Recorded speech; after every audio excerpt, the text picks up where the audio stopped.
Yes. I'm interested in a new topic, if that's all right. First, I want to thank you for your service to the county. You guys have heavy responsibilities in a whole lot of areas, and you've demonstrated that well.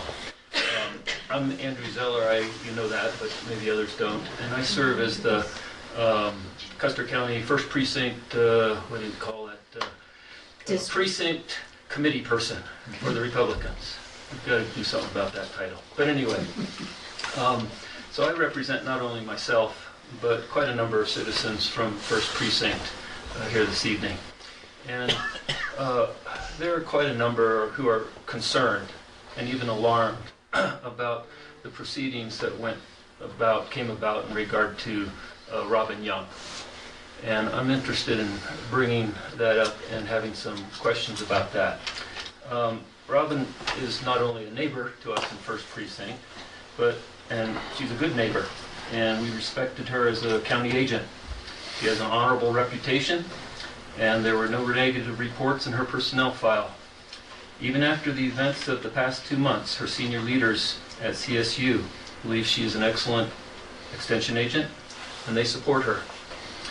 In many businesses and government organizations, if a subordinate is not performing to standards, they are to be counseled so that they can improve. If after a few counselings, the subordinate does not improve, then they may be removed. There's no record of such a procedure regarding Robin. In fact, she does not even yet know why she was removed. No one has told her. So I have a number of questions. There's a lot that's in the paper, but I'm interested in hearing from you all. Can you tell us why you removed Robin Young as the county extension agent? As we respond to that, you need to realize by law, personnel issues, some cannot be discussed without attorneys present and in a confidential situation. But I'll be glad to respond, or do you want to start on it? Yeah, I'd like to just take a shot at your answer. Because Robin is willing to give a release. Just a minute, please. Just a minute. To let you speak about her. Just a minute, please. Yeah, go ahead. The commissioners recognized there was an issue, and this had nothing to do with a $4,000 check, which has been talked about enough at this point in time. The issues arose before that, and it was just a timing issue of what happened there, Andrew. I'm going to quote what Tony Frank's words were. We actually went trying to get a resolution to a problem. And to make a long story short, he recognized it was an unhealthy partnership. The extension agent is supported by the county and by 40%. And all I'm going to say is that we had an unhealthy partnership. I'd like to respond to it. Okay. First of all, the structure of extension, we have an agent, and the next up the line is the district director, and the next up the line is a subject matter specialist or the administrators. 5 years ago we were having problems, and I went to Bill Noble. 2 years ago we were having problems, and I went to Bill Noble. We had this problem, went to Bill Noble. He's the administrator, and nothing happened. And we've got some letters that I think we can share with you because they were presented to us in a public meeting from a lot of the people that brought forth the issues that were apparent. In some areas she did a good job. But on the other side, when I have parents that are complaining, and not just one or two, but a large number of them, about programs and about potential discriminations, and I go to the district director and said, we need to do this, and nothing happens, our hands are kind of tied. And it wasn't something that was done on a spur of the moment.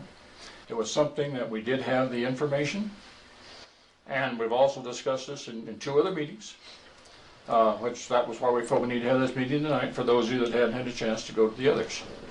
But the point being is that we did not have a partnership with CSU. I've spent a career in extension, and it is a partnership between the state and the county. And as we were going forth, some programs were going fine. Other programs were totally ignored. And we continued to have the bickering.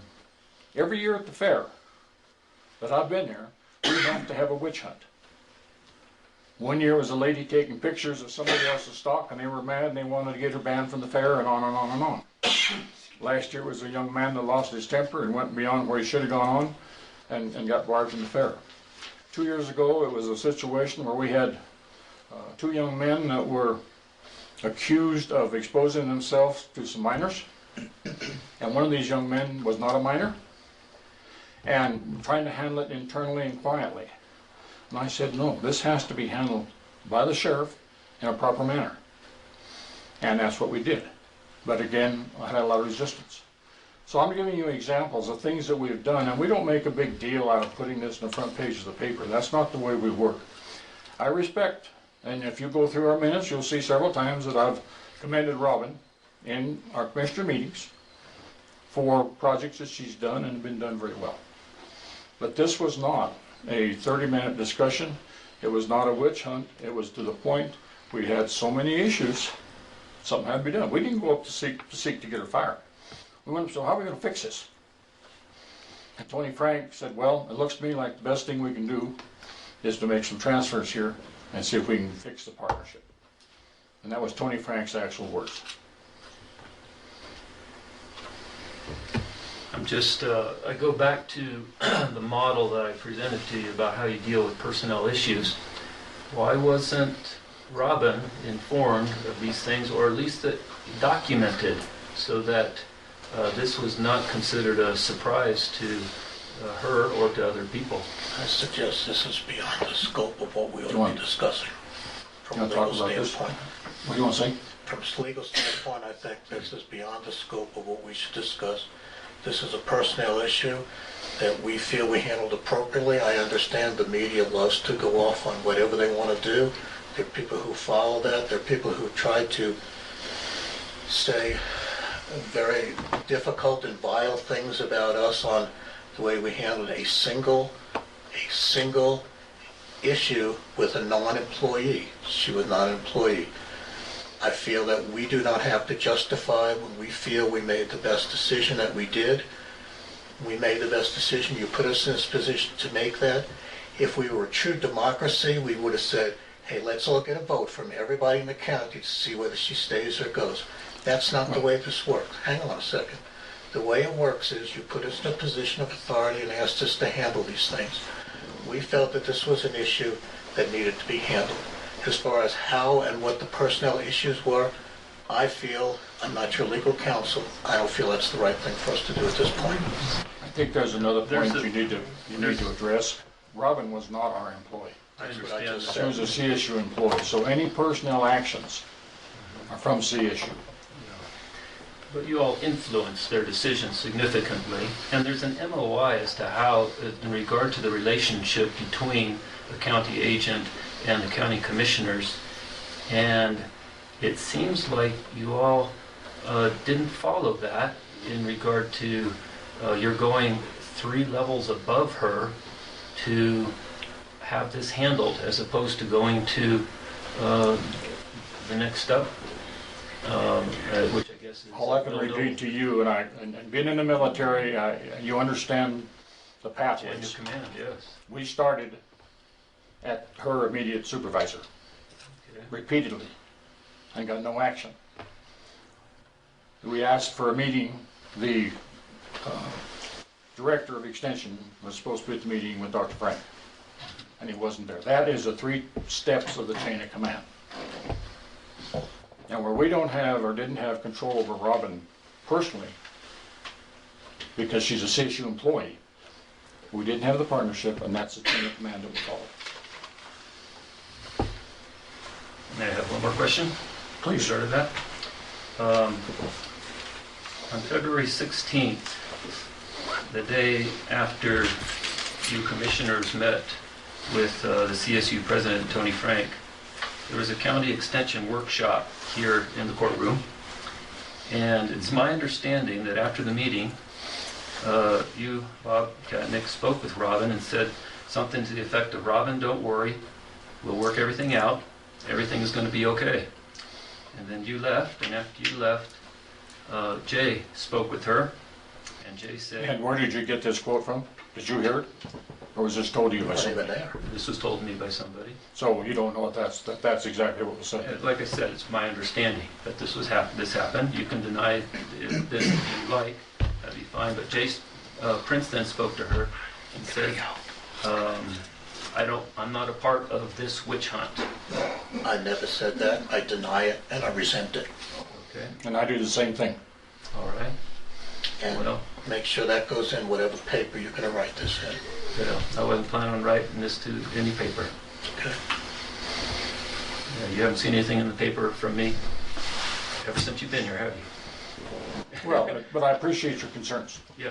And I take them seriously. And I wish we could go into more detail. This is what... You need to visit, maybe if you visit with CSU, maybe they will allow you more access. But from a legal standpoint, we cannot go into personnel issues without being sued. Well, the question I was moving toward, and you guys are saying that those statements weren't true, is that it seemed to Robin at that time that you were supportive of her. And 5 days later, you signed a letter to have her removed, and she's wondering what happened between those 5 days. Why is she not? Why are you asking these questions? Why is she not standing here asking those questions? She's been told not to come here. By And whom? I'm asking it because, Okay. of, like I said, I'm the first precinct If I may- person, and I'm representing the citizens of First Precinct. If I may respond, first of all, Yeah. the meeting with Tony Frank preceded the meeting we had down here. That's correct. And at that time, this was a decision. The letter we went to, realizing where we were, we felt it needed, if there was going to be a change, it needed to occur sooner rather than later. Okay. And it could very well be that the quotes that I gave you were not accurate, and I will accept that that may be the case. But I am presenting to you what's being talked about amongst the First Precinct citizens in regard to this case. May I just say something? Andrew, for your information, when we first came on board, okay, on the 10th of January, we had a staff meeting that afternoon. And Robin was told by me specifically that in the next few weeks we were going to address the president of CSU and her immediate directors with a meeting. That's probably in the minutes from January 10th. I don't know if we took staff meetings, but she knew from January 10th that those meetings were going to happen. And it was just a matter of circumstance that the other happened with the $4,000 check issue. None were related. But I think that's a good example. We take the 4,000, and that really caused a lot of people concern. And when we get down to it, it was no control over it from the county people, that CSU had total control of it. But that had not been communicated from CSU to us. Now, where did that communication need to come from? I don't know. Maybe it should have come from Bob, maybe it should have come from Bill, maybe it should have come from someplace else. But that issue was a separate issue, but I think it's a good example of the lack of a team bond between the county and CSU. We didn't even know the phone call was made to her. Just so you know, by CSU. One day she's here, the next day she's gone, with no communication whatsoever.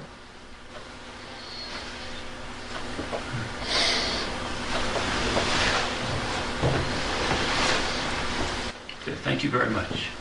Thank you for your comments. I mean that sincerely. More comments, folks. This is where we come tonight.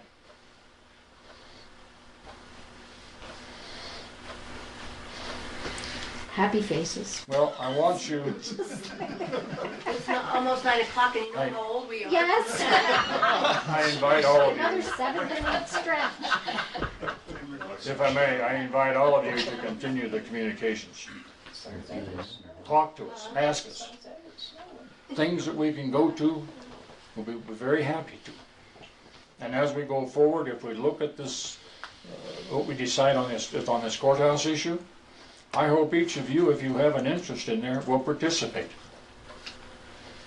Because it's important that we have your thoughts as well as other people's input. And having said that, Jackie, do you want to say something? I just wanted to comment that I was at the staff meeting and Mrs. Hood did state that during the staff meeting Thank you. because I was following every word. Why? Thank you, On that facetious observation by a party in the audience, I declare the meeting adjourned. Thank you, folks. Thank you. Please be safe going home.